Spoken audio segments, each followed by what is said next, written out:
And అందరికీ నేనైతే ఈరోజు టమాటా పచ్చి బఠానీ కూర అయితే తయారు చేసుకుంటున్నా. ఎలా తయారు చేసుకోవాలో చూపిస్తా. దాంట్లోకి కావాల్సినవి ఏమేమి పడితే చూసేయండి. ముందుగా అయితే నేను కుక్కర్ పెట్టుకొని నూనె వేసుకున్నా. ఇప్పుడు తాలింపు గింజలు వేసుకున్నా.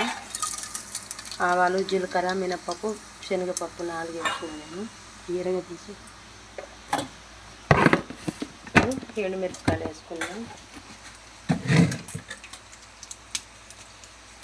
చాలే అన్నీ పెట్టుకో.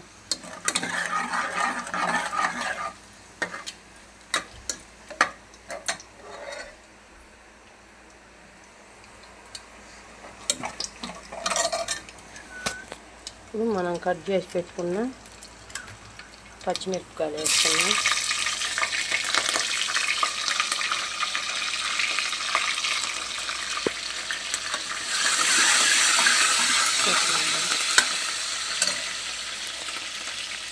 ఇప్పుడు ఉల్లిపాయ ముక్కలు,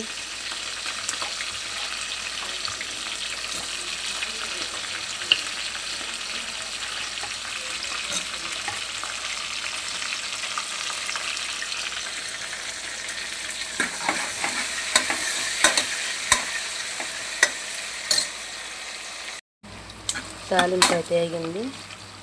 మనం అల్లం ఎల్లిగడ్డ వేసుకున్నాం. ఒక్కలుగా అయితే దంచిన నేను, మెత్తటి అల్లం ఎల్లిగడ్డ పేస్ట్ కాదు.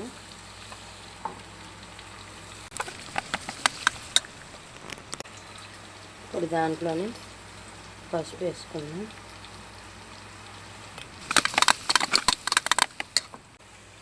దీంట్లో కొత్తిమీర, మెంతం కూర కూడా వేసుకున్నాం.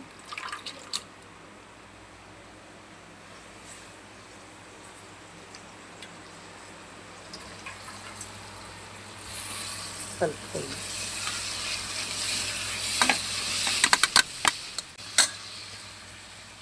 దీంట్లోనే బఠానీ వేసుకున్నాం.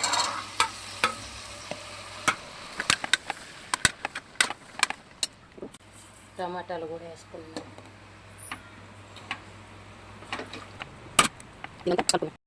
ఇప్పుడైతే మనం ఉప్పు వేసుకుందాం. దూరంగా ఉప్పు వేసి అంతా కలుపుకుందాం.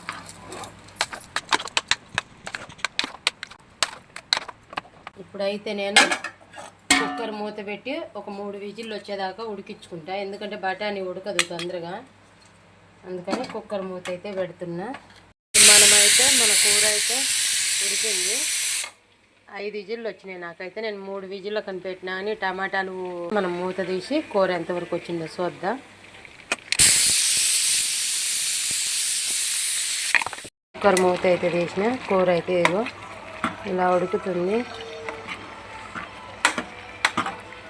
బఠానీ ఎంతవరకు ఉడికిందో చూద్దాం. బఠానీ కూడా ఉడికిపోయింది. ఇప్పుడు ఇంట్లోనే నేను కారం వేసుకుంటున్నా.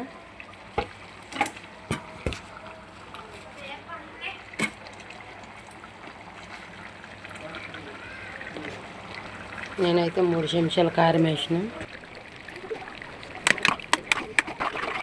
నేను కూర అయితే ఉడికిపోయింది కదా, కారం వేసిన. ఇప్పుడు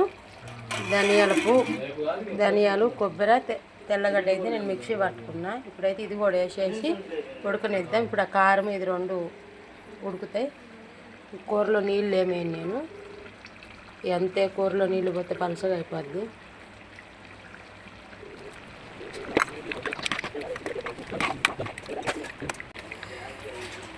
ఇది ఒక 5 నిమిషాలు ఉడకనిద్దాం. కారం వేసినాం కదా. కూర అయితే ఉడికిపోయింది. ఇక చూడండి ఎలా వచ్చిందో, నూనె ఎంత మీదకి వచ్చింది. ఇప్పుడు ఫైనల్గా మనము కొత్తిమీర, మెంతి కూర కొంచెం వేసుకుందాం పైన. వేసి ఆపేసుకుందాం.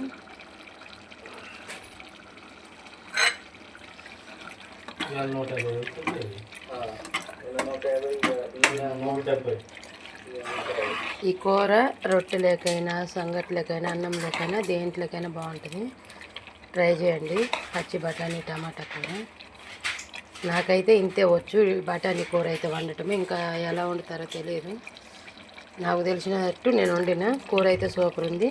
ఇంతేనండి. ఈ వీడియో కానీ మీకు నచ్చితే సబ్స్క్రైబ్ చేసుకొని లైక్ ఇవ్వండి. ఓకే మరి బాయ్.